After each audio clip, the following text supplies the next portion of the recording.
BRS లో రాజకీయ కలకలం రేగుతున్నట్టుగా కనబడుతున్నది.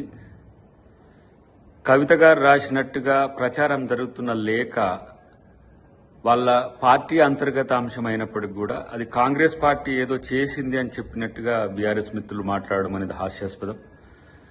కాంగ్రెస్ పార్టీకి ఇలాంటి ఫేక్ న్యూస్ను, లేఖలను ఇతర పార్టీలకు సంబంధించిన అంశాల విషయంలో కల్పించుకోవడం అనేది కాంగ్రెస్ పార్టీ చేయదు. ఒకటి.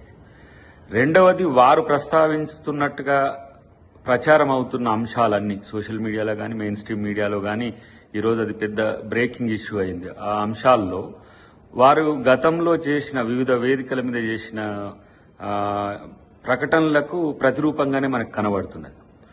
ఒకవైపు రెండవ నాయకుడు లేకపోతే ద్వితీయ శ్రేణి నాయకత్వం వంశంలో బీఆర్ఎస్ కొంత తడబడుతున్నది.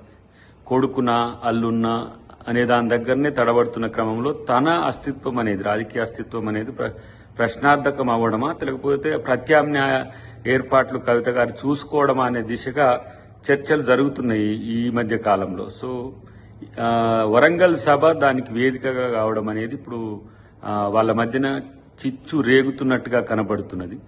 కాబట్టి దాన్ని కాంగ్రెస్ పార్టీ ఏదో ప్రచారం చేస్తున్నది, లేకపోతే కాంగ్రెస్ పార్టీ దాన్ని లీక్ చేసిందని చెప్పడం అనేది మాత్రం ఒక ఇంత ఆశ్చర్యాన్ని కల్పిస్తున్నది.